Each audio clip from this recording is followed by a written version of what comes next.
Now, for those who are visiting with us and for those who will be listening to this sermon, maybe for the first time, gusto ko lang sabihin na we are running a series on the exposition of the membership covenant that we hold in this church. We believe that church membership is a covenant commitment. It is establishing a relationship with the church and before God, isang relationship that is binding. And dun sa first paragraph, we saw the posture of a covenant commitment that is in solemn joy. That is how we make the covenant. And then the vertical expression of our covenant commitment is that we covenant together to worship God. It is directed towards God. And the horizontal expression of our covenant commitment is that in solemn joy, we covenant together to walk in Christian love. Then coming to the second paragraph of that covenant, which is the covenant proper itself, it tells us what really making a vow or a covenant is. What are we really making a vow of when we make this covenant commitment to the membership of the church? Una, nakita natin yung holy setting of the covenant of commitment, that we are now in the presence of the holy, omniscient, omnipotent God before angels and man. And the object, the direction of our commitment is the triune God. We commit ourselves to the triune Lord, Jehovah, Father, Son, and Holy Spirit. But humbly, we also declare that we seek divine enablement for the fulfilling of this covenant. In other words, from those two paragraphs, we acknowledge the solemnity, the seriousness, and the gravity of this covenant that we make, and so there is only one posture that is in keeping with that kind of understanding, and that is the posture of humility, the seeking of divine enablement, and not the posture of, I can do it.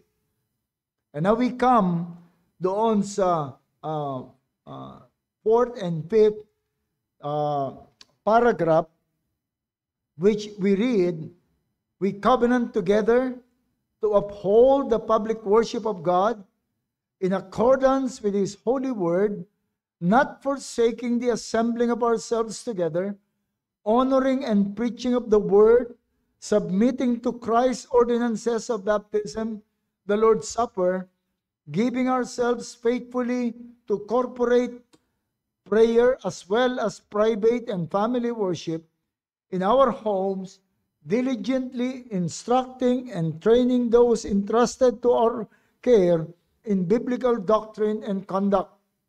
And in reliance upon the grace of the living God, we hereby determine to exercise mutual care and watchfulness for one another, to fulfill the law of the Christ, striving for the good and whole church, to promote the knowledge of the truth, which is in accordance with godliness, exhorting and admonishing one another in a spirit of meekness, and praying for one another according to the will of God.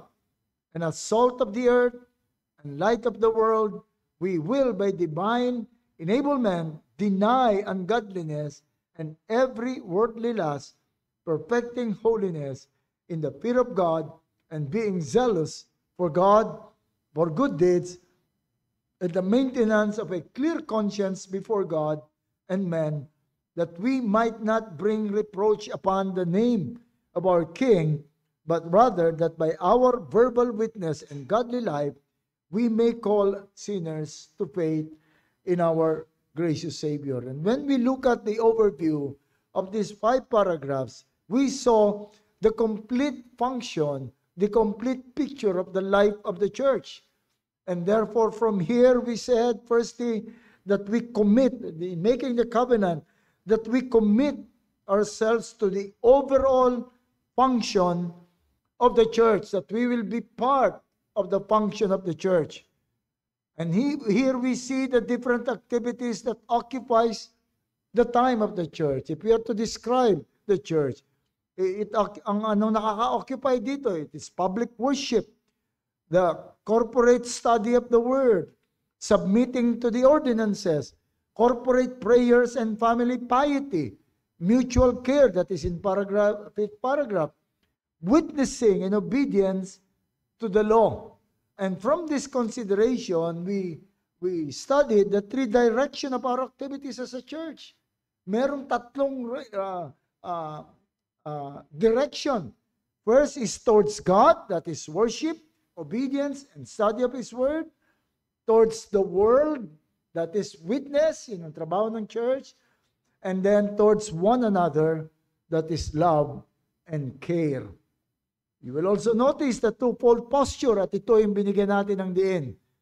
Para magawa natin itong direction na ito, magawa natin yung lahat ng dapat gawin ng isang iglesia, merong dalawang postures of expression. And that is the gathered church and the scattered church. So the church of God, the church of Christ is not confined just in one place, but it is considered as a gathering of the church, and after this, the scattering of the church. The gathered church, we said, because Christ is a body, it can only function when each part does its work. So in a gathering, we are committed to the stated meetings of the church. Meetings that where the body is at work.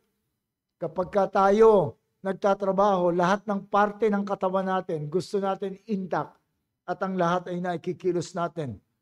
Stated meetings, they are what we determine to be meeting in order to function, in order to fulfill yung mga bagay na pinagagawa ng ating Panginoon. And now we come to the second consideration, the scattered church. The church that is scattered. And we saw in the third and fourth and fifth paragraph, the scattered church is still a church in its witness. Witness in the workplace. Witness at home. Witness in the community. That is living our faith on a daily basis. Bringing Christ's presence to the world. At yun ang ating tatalakayin ngayon. The church scattered. The church that is scattered. At ito po ang ating tatalakayan after we having in mind and in consideration also the gathered church para mas maintindihan natin yung scattered church. Let us again come to the Lord and let us pray and ask for His guidance. Lord, we do pray that you would again grant us the wisdom that we need, the strength and the energy that we will be able to go through to the study of your word. We pray for the readiness of the heart and mind of everyone, and we pray that you would again place your servant in your hands, that he might be an effective instrument for the truth. Thank you, Father, in Christ's name. Amen. Okay, now we go to the church as scattered. We saw from our study, we see in paragraphs 4 and 5 that the church does not cease to be a church when the gathering is over. Matatapos tayo rito ng mga 3 o'clock, we do not cease to be a church. Included in our commitment are activities that we do outside the gathering. But if you would notice, we are still considered a church because it's still part of our commitment. We covenant together as a church, and then we mention the gathering. But in the parts of the paragraph, we also commit ourselves as a church to do private and family worship, to have mutual care and watchfulness, to deny ungodliness and every worldly lust, perfecting holiness in the fear of God, being zealous for good deeds, maintenance of clear conscience, and verbal witness. These are all included in the covenant, in the vow that we do as members of the church. And these are activities outside the gathering of the church, activities in the home, in the workplace, in the community. Ito yung ating activity. It covers the entirety of our lives. Walang iniwan outside this commitment. The day-to-day life of a believer and a member of the church. They are regarded still as part of the commitment to church membership, and therefore regarded still as an act of the church. Acts of the church, yung lahat ng sinabi rito. The witnessing, the display of holiness, the obedience. We do all those things as members of the church na binigay sa atin ng Panginoon. You will see from the pages of Scripture na it's always been the pattern ng ating Panginoon, that there would be gathering, and the fruit of the gathering will be displayed in our day-to-day activities. Let us take some sampling. In Psalm 95, in verse 1 to 7, it is a psalm of worship. It begins by saying, "Oh, come, let us sing to the Lord," giving us a picture of what is yung people of God as they gather. Let us shout joyfully to the rock of our salvation. Let us come before His presence with thanksgiving. Let us shout joyfully to Him with psalms. Oh come, verse 6, oh come, let us worship and bow down. Let us kneel before the Lord our Maker, for He is our God, and we are the people of His pasture, and the sheep of His hand. Today, if you hear His voice. Notice that while it is speaking or describing the people of God in their gathering, in worship, but there is a mention of thanksgiving. What will you thank God for kung hindi mo siya naranasan doon sa iyong day-to-day? It is talking about the people of God to be sheep of the pasture, yung people of His pasture. Ang isang picture nito, alam mo yung mga shepherd, never na kinonsider nila certain time, 5 to 7, 5 to, mula 8 ng umaga hanggang 5 ng hapon, akong shepherd nyo, pagkatapos yan, you're on your own. Yun nga yung na-disappoint ako naging setup na nung CCM na yung dati 24/7 yung mga house mothers, pero ngayon, by shift na sila. So, but here, we saw that there is thanksgiving. There is consideration that we are the sheep of His pasture. And that is a day-to-day picture. That is a moment-for-moment picture, a pasture, a sheep. The flock of God is the flock of God. Hindi siya nawawala rito. Hindi siya nawawala sa ganong klase ng kalagayan. So dito pinakita sa atin nag-Psalm that they gather to worship. A direct call to the corporate praise and reverence. But then in the picture of that worship, and we see that after that worship is the daily experience. Acknowledging God as shepherd, caring for His people daily.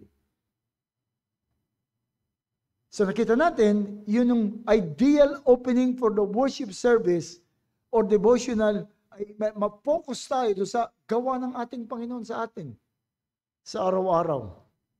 Again in Psalm 103, in verse 1, we read, "Bless the Lord, O my soul, and all that is within me. Bless His holy name." It is again the picture of a corporate worship the Lord, the gathering of the people of God.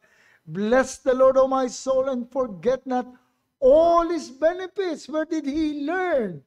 Where did he experience all the benefits of God, the daily life, the faithfulness of God, the strength of God given to them in their daily life. Saan nila kukunin? In their daily experience with God, who forgives all iniquities, and that is a daily experience.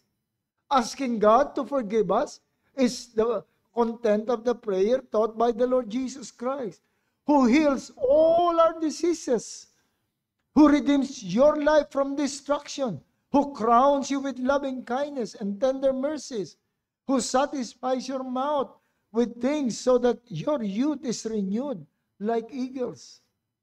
Again, they gathered to worship. Itong psalm na ito ay ginagamit sa mga liturgical setting for Thanksgiving.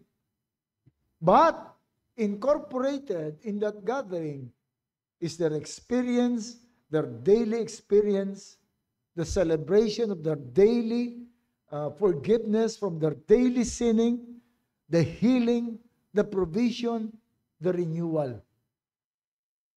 What portion of life is left out in their responsibility as the people of God? In Psalms 34:1-3, I will bless the Lord at all times. His praise shall continually be in my mouth. My soul shall make its boast in the Lord. The humble shall hear of it and be glad. Oh, magnify the Lord with me, and let us exalt His name together. So again, it's corporate worship. It's admonishing one another. Let us worship the Lord. But notice that it's part of His daily life. I will bless the Lord at all times. Yung corporate worship, yung kanilang gathering, is just part of their daily grind, their daily life. His praise shall continually be in my mouth. Talking to my wife, talking to my husband, talking to my children, to my neighbor, talking to everyone, to my office mates. The praise of God will continually be in my mouth. That's a daily task.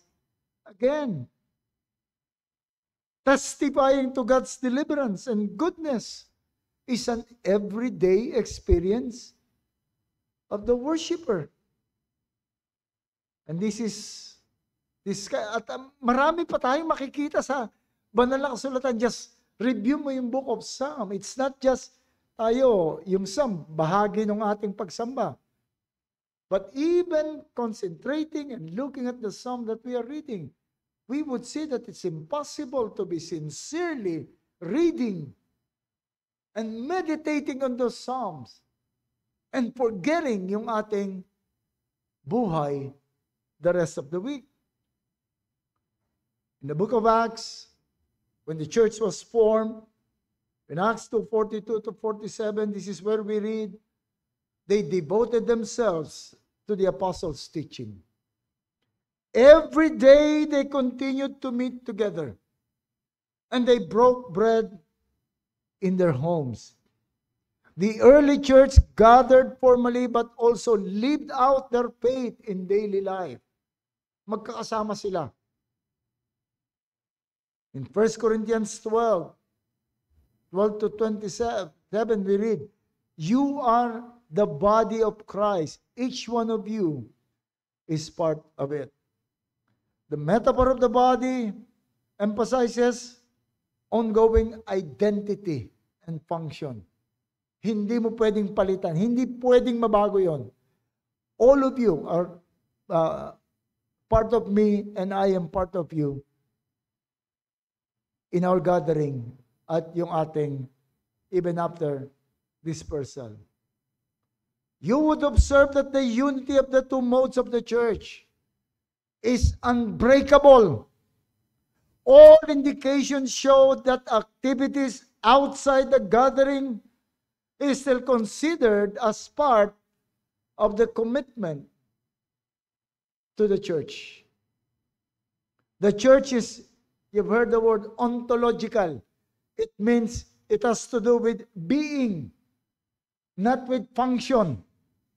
The church is ontologically the body of Christ and not just functionally a gathering.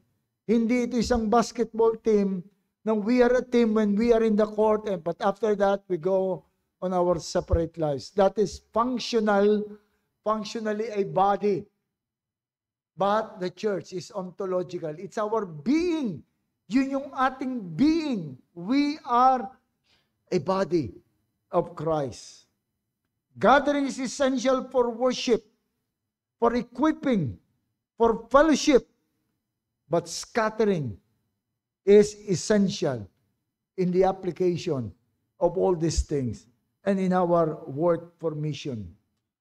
As one said, the church is gathered to worship and scatter to witness.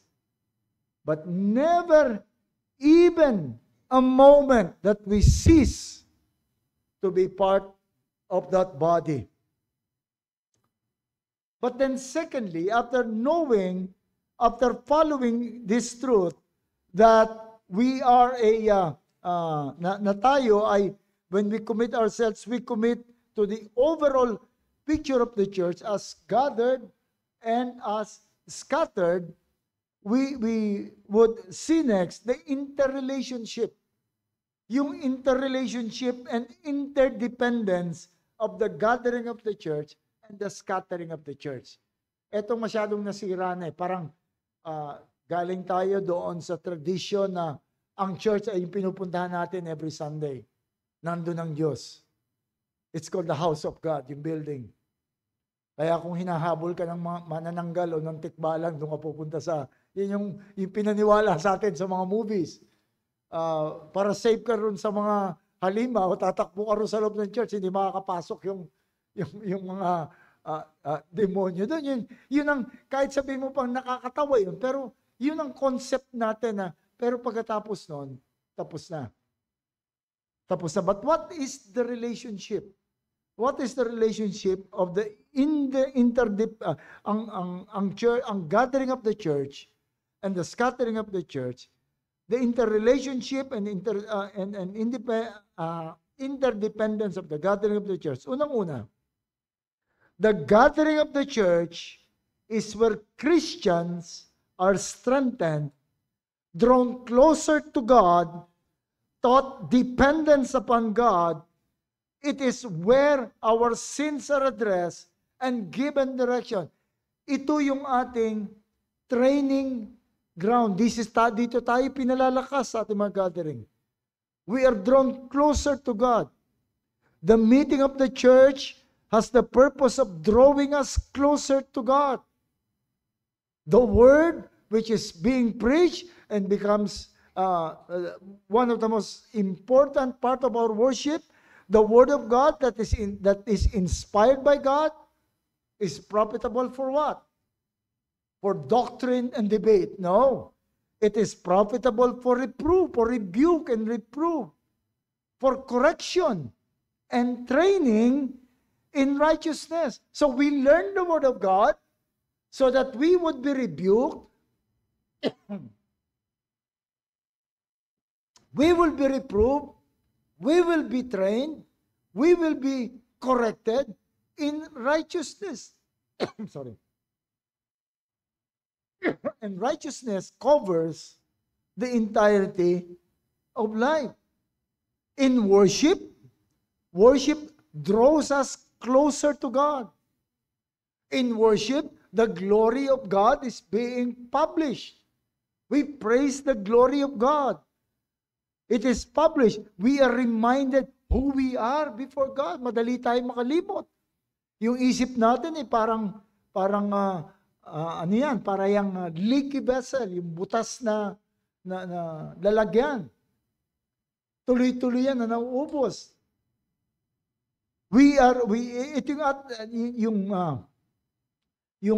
Ito yung ating karanasan. But in worship, we are reminded of God.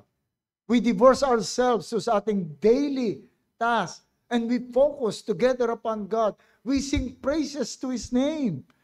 We declare the glory in our hymns, in our prayers. We publish them. We are reminded of who God is, of our experience, of our dependence upon Him. Yun ang pinapaalala sa atin sa worship. Kaya nga, medyo mayroon akong problem do sa masyadong liturgical yung worship service na ito yung part niya, we would recite this, we would read this, we will recite this. Because the goal of worship is to draw us to God so that the glory of God would shine not only in our midst, but in our hearts. Yun pong ginagawa sa worship. Dun sa gathering. So we are strengthened. When we gather to prayer, for prayer, prayer is a reminder of our dependence upon God. Yung prayer na itinuro sa atin ng ating Panginoon, yung pattern nito, unang-una, we focus upon God. Nagpipray tayo to our Father who art in heaven. We praise the Lord, hallowed be thy name. And then we would be overwhelmed by the reality of God that we would desire thy kingdom come, thy will be done on earth as it is in heaven. And then we express our dependence. We say, give us this day our daily bread. Yung tinanong ni Pastor Rolly nung camp, yung opening niya, sabi niya, ilan sa inyo ang nananalangin o nanalangin ang araw na ito? Give us this day our daily bread. Wala na masyadong nananalangin ng gano'n kasi secured na tayo eh. Hindi mo na kailangan manalangin. Punong-puno yung aming rep eh. Tapos nandiyan ang Grab Food, nandiyan ang Food Panda. Parang may maraming laman yung GCash ko na. But the thought of that prayer is to teach us that we are truly dependent upon God. So we pray, give us this day our daily bread. And as we enter yung many temptation, we pray, lead us not into temptation. So prayer reminds us of our dependence upon God. It humbles us. It reminds us that even your daily sustenance is from God. And God can take away everything. Kita mo yung mga nasusunugan, umiiyak sila. Wala po kaming na-save kasi nakita namin, wala kaming natira kahit ano, pati yung mga records sa mga anak ko. That's a reality that can happen to anyone. It can happen to anyone. It draws us closer to one another as we pray for one another. Kapag nananalangin tayo, anong pinakamabisang if you have problem loving a person, especially a brother, you pray for that brother. You care. Tignan mo yung problema, you pray. And prayer would be a good solution doon sa ating, kasi kasama na yung Diyos doon sa, hindi lang sa inyong relationship. It reminds us of the oneness of the body as we pray for the greater kingdom. Yun ang prayer na binigay sa atin, hindi give me, hindi lead me, kundi give us, lead us, deliver us. So we pray for one another. We are drawn closer to one another in the prayer meeting. It reminds us of the supremacy of Christ above all leaders. When we pray for magistrates and kings, we are reminded that even them is under the control of God. In baptism and Lord's Supper, we are reminded of that great salvation that has brought by the sacrifice of our Lord Jesus Christ. Every time we have the Lord's Supper and every time we baptize, it reminds us of this blessing. Kahit na yung business meeting natin, it gives us strength. It must remind us of our obligation and gives us the status of God's work in us.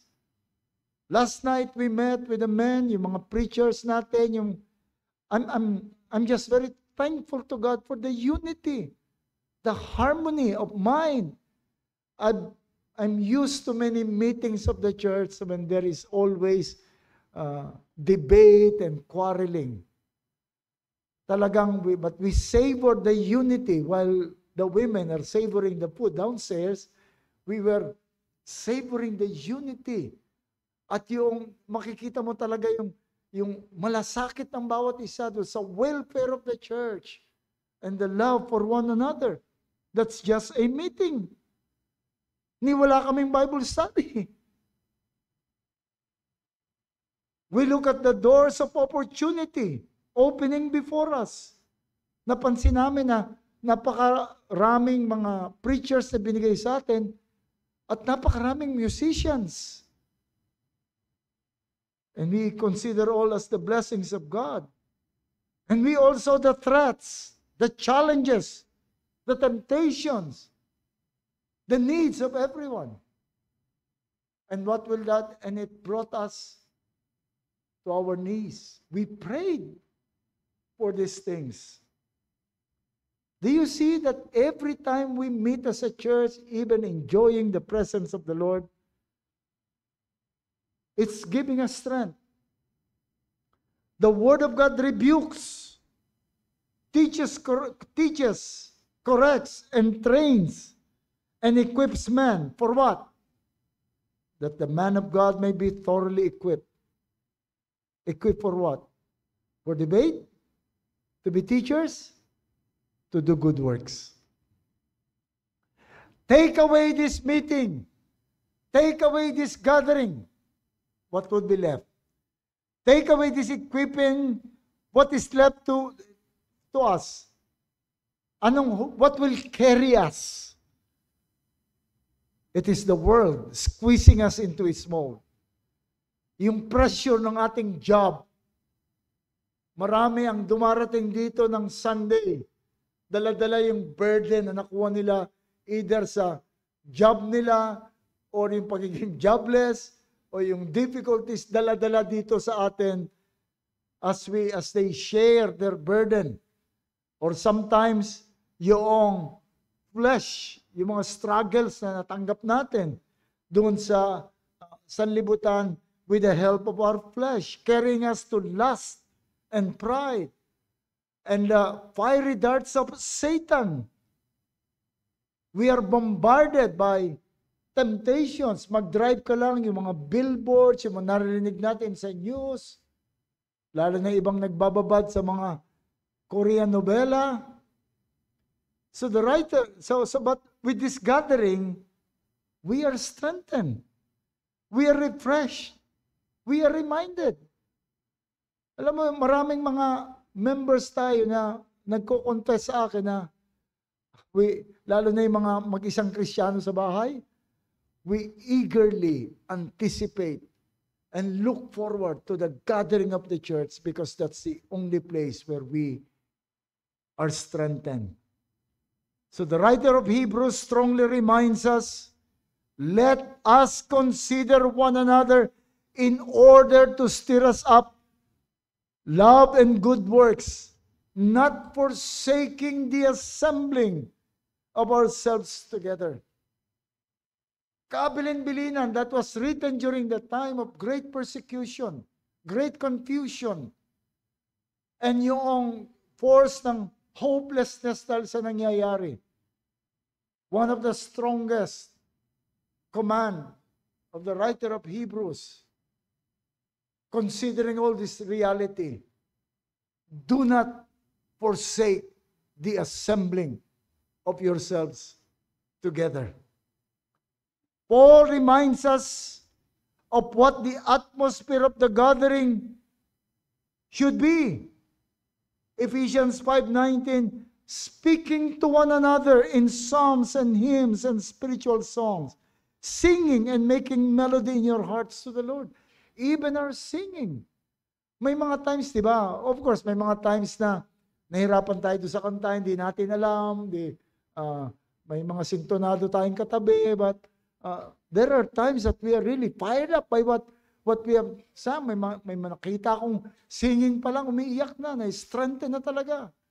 Merong mga lalapit sa akin afterwards sa pastor, yung kinanta natin kanina, that is exactly ang burden na nararamdaman ko. And then we sang that song. So nakikita natin yung strength. 1 Thessalonians 5:11.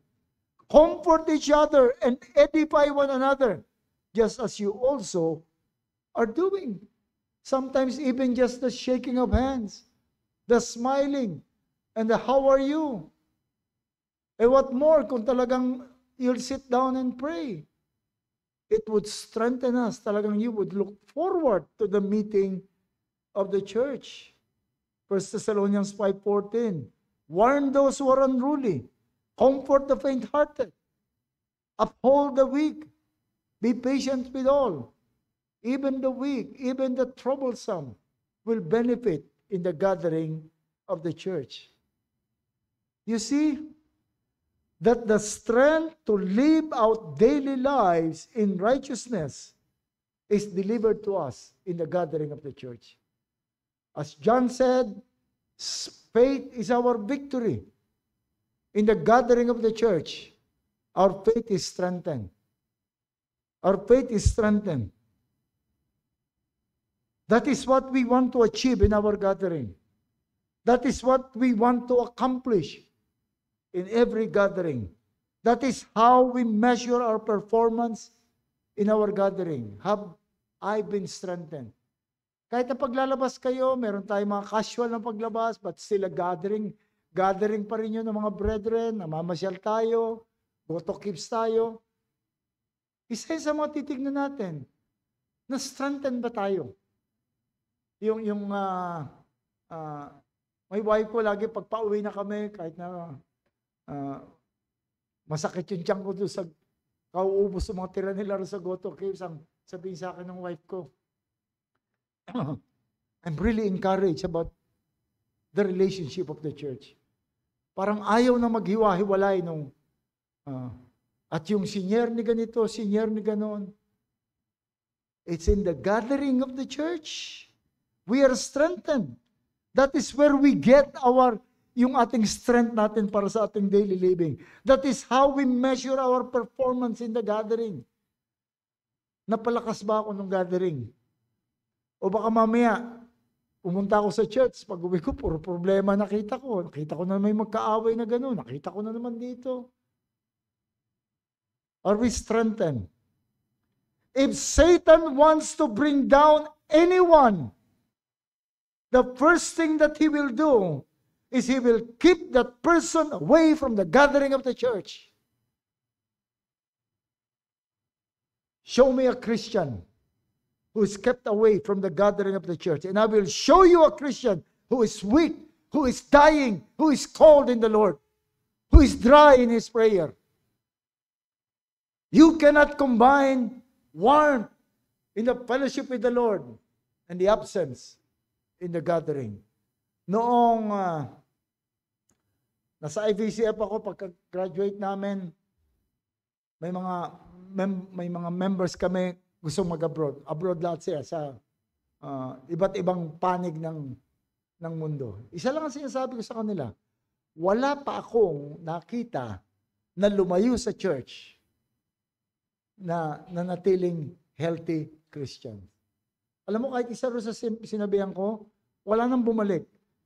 Wala nang naging healthy do sa kanilang Christian life. At ang isang palatanda ng isang dying believer, pag matabang na siya doon sa gathering of the church, kapag madali na siyang ma-excuse, i-excuse yung kanyang sarili. Kapag hindi na siya interested, walang pananabik sa kanyang puso, walang panghihinayang na wala siya sa gathering. Just give that man few days or even perhaps months, mawawala yun sa Panginoon. The first sign of declension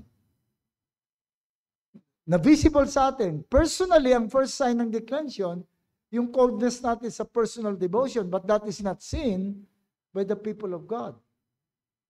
The first sign na makikita natin, yung coldness niya doon sa gathering of the church. Laging late, laging absent, walang participation doon sa gathering. If Satan would want to bring down a person, he would be taken away from the gathering. Show me a Christian who is kept away from the gathering, and I will show you a Christian who is weak and even dying. Show me a vibrant believer who and you can be sure is always yung vibrant believer sa kanyang puso is the echo of Psalm 122 verse 1.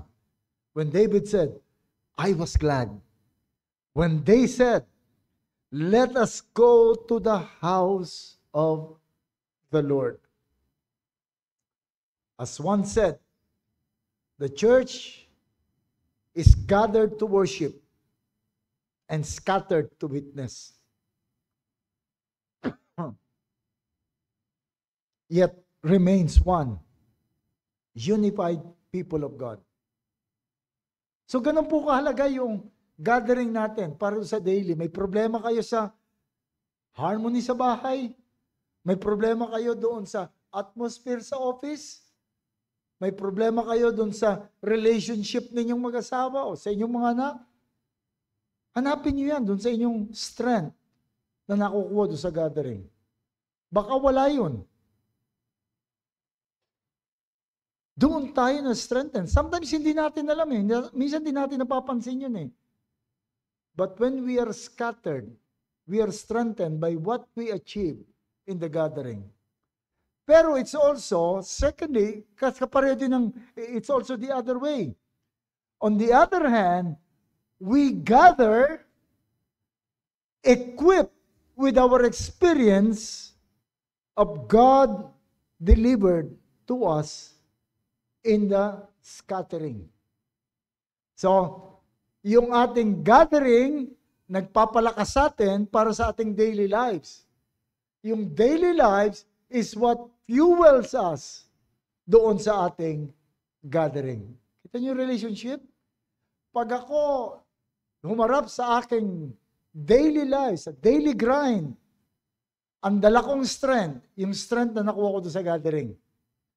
Pero pag nagpunta ako doon sa gathering, ang dala-dala ko naman yung experience of God, yung knowledge of God na na-achieve ko naman doon sa aking daily life.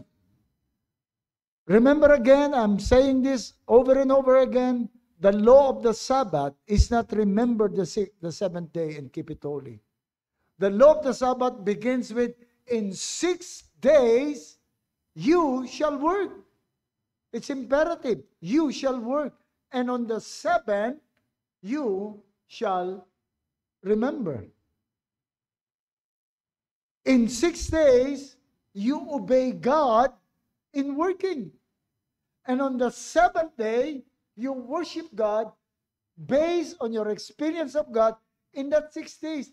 Especially considering yung kanilang agricultural setup. Agricultural setup, daily nakikita nila yung sun rising and setting, yung rain dumarating sa tamang panahon, nakikita nila yung unti-unting pagtubo ng kanilang mga halaman, and they ascribe all these things to the activities of God, lalo na yung white for harvest na yung kanilang field, excited na sila, they sing the song of harvest. They sing the hymns of praise for the abundant giving of the Lord. And for the 7th day, dala nila lahat yung mga bagay na yun. And they worship God. They enter His gates with thanksgiving in their hearts. The same thing in the Lord's yung pattern of prayer, yung prayer of the Lord. It also reminds us of the daily experience of members with God. You pray daily, Lord, give us this day our daily bread with sincerity in our hearts, that everything that I have is from God, and that God can take away anytime. You have the reality of the temptation when we walk, when we look at one another, when we watch news, there is always a temptation. And you know that daily, you're asking God to strengthen you, to deliver you from evil. You know those daily grind. And then you enter His gates with thanksgiving. You know that God never failed you, not even for a moment. You know that every day you wake up with a renewed evidence of God's faithfulness.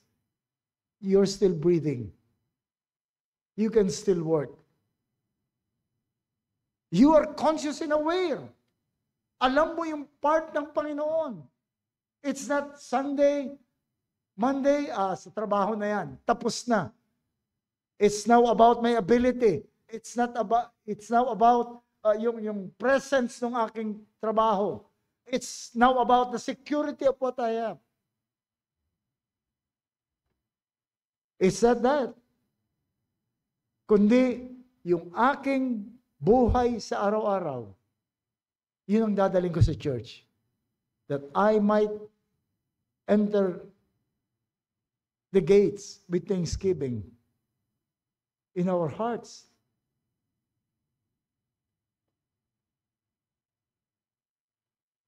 The Lord told Israel why their gathering is unacceptable, even abominable before God. Remember Isaiah 1 and 2? Isaiah 1, sabi ng Panginoon, forget about your assemblies. Forget about your prayer meetings. Forget about your offering. Why? Because your hands are full of blood. Meaning you're living in sin. Daily, hindi nyo kilala ang Panginoon. Sabi niya, mabuti pa yung mga animals. Alam nilang umuwi dun sa kanilang tuluyan. But you, my people, you do not know me. You're ignoring me daily. Tapos pupunta ka sa church, mag-o-offer ka ng offering, sabi ng Panginoon, forget about that. Abominable sa akin yan. Kinalimutan niyo ako, tinalikuran niyo ako sa inyong daily living. At ngayon gusto ninyong kilalanin ko ang inyong offering. We cannot gather on the Lord's Day after a long week of neglect of communion with God. 1 week living as if there is no God. 1 week living as if you own your life, you own your time. As if it all depends upon you, and then you will come to the Lord in prayer. Even yung prayer meeting, talagang siguro yun ang magiging pattern na no prayer request. Hindi ko sasabihin na let us pray for this, let us pray for that. Only in occasions na there is no way na malaman. But dalhin ninyo yung mga, para maging buhay yung prayer meeting, dalhin ninyo yung burden. You pray for things in your private daily prayer and then bring that burden. Kung wala tayong experience, wala tayong daily experience of communion with God, I can guarantee you, madali kang may excuse sa mga gathering. Madali kang mapipigilan. Wala kang pananabik. You will not be like David saying, I was glad when they say, let us come to the house of God. Ang mangyayari sa'yo, ako linggo na naman, gigising na naman ako ng maaga. Hindi ako nakapag-prepare ng baon. Hindi ba alam, mag-grab na lang. Puro kabigatan yung mangyayari sa atin. So nakita niyo yung interrelationship ng dalawa. Strengthen yourself in the gathering so that you would have a daily experience with God, with the memory of God. And that daily experience, bring that to the gathering. Kapag may problema pareho, hanapin ninyo sa Panginoon. So, anong dapat natin tignan dito? When we make a covenant with God, when we make a covenant with the church, to be member of the church, ito po yung ating kikilalanin. Ito yung ating tinitignan. In our gathering, this is what our attitude should be in our gathering. In our gathering, look at Christ. Look at Christ. Remember who Christ is. In fact, Sunday, the significance of the first day is that on this day, Christ rose from the grave. This is a reminder to us that our Christ is alive, that He is living, that He has fulfilled all His promises. And if you would study the doctrine of the resurrection is God's approval. It's God saying, my son, I accept your sacrifice, and therefore I have forgiven all your people and destined them to glory. That's Sunday. Ito yung ating pinagdiriwang. Remember who Christ is. The hymns that we sing. Look for Christ. Look for God in those hymns. Huwag lang tayo maging concerned dun sa tono, but think of God. Ano bang pinupuri natin?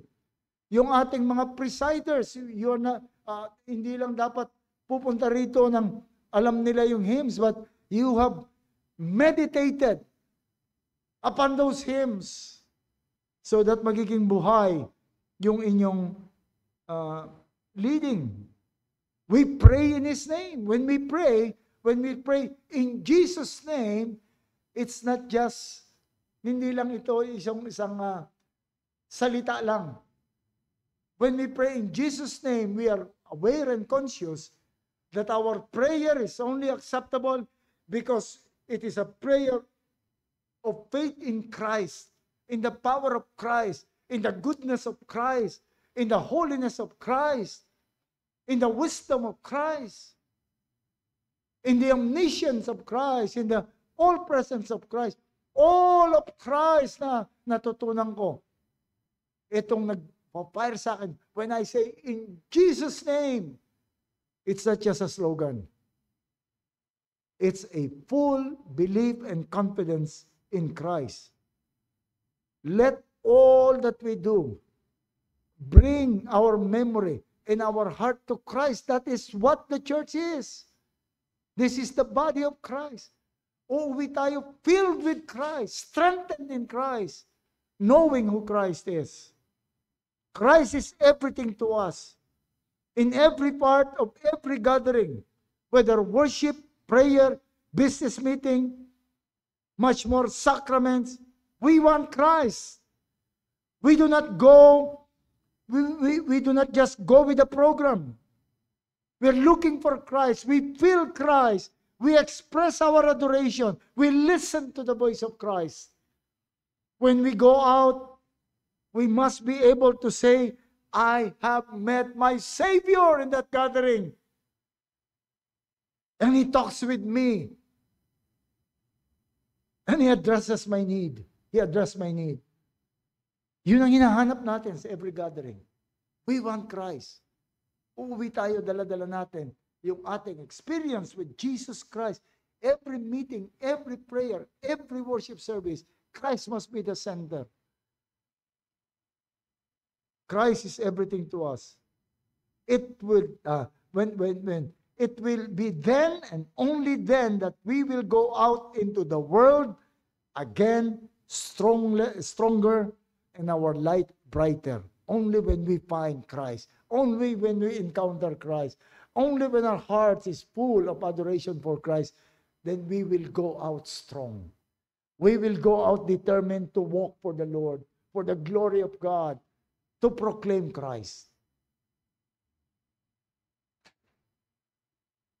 And then as we go out, look for Christ in everything that we do. The goodness of Christ, the love of Christ. Preach the gospel to ourselves. Remind us always of what Christ has done. In order to have a meaningful gathering, we must prepare for it by daily communion with Christ. Daily reminding us of our dependence upon our Savior. Again, preaching the gospel to us. You preach the gospel to yourself before you get up from the bed and go out. And before you close your eyes, you preach the gospel to you. Thank God, in Christ. Thank Christ for what He has done to us. Have a daily meditative absorption of the Word of God, the Word of Christ. Never begin the day without the Word of God, without communion with Christ. And being a witness for Him, kapag itong ating buhay daily, we will enter His gates with thanksgiving in our hearts. And I guarantee you, hindi nyo tutulugan ang sermon. Magiging masigla ang ating pag-awit. Totoo ang ating pag-awit. But then let me also speak do sa ating mga panauhin, but particularly the unbelievers, those who have not experienced committing themselves to Christ in repentance and faith. Let me make clear to you, we do not want you to just like us and enjoy us and thank us and enjoy being with us. If that is the only thing that you come, we have failed. We have not done. We have proclaimed ourselves and not Christ. We want you to see Christ. We want you to see the reality of the salvation of Christ in us. We want you to see the love of Christ, that we want you to understand the reality of His salvation. We want you to see our joy in the special presence of Christ in our midst. We want you to see Christ, because Christ that saved us is also the Christ that can save you. If you long for Him, if you know you need Him, we want you to see why you need Christ, because just like us, you are all sinners deserving the wrath of God, like any one of us. And we thank God for saving us in Christ. And we also want you to come to Christ for salvation. The gathered church, the scattered church, is the body of Christ, and for Christ, and for His glory. Let's all pray. O aming Panginoon, muli kaming nagpapasalamat sa iyo pong pag-ibig sa amin. Many times, Lord, we tend to fall into worshiping the mission, adoring the church, praising the ministry and the fellowship, that we forget, Lord, that we should always be adoring you, worshiping you, and praising you. May you truly so work in us, Lord, na tunay na ikaw magiging central sa lahat ng aming gathering. Ikaw ang central sa lahat ng gagawin namin sa aming buhay, that we might truly enjoy you and rejoice in you. Again, Lord, we pray for those who are not yet in Christ. Touch their hearts, Lord. Provoke them to envy of those who have discovered, those who are already in Christ. Let them come to you, Lord, through Christ. Bless your word, O God. Amen.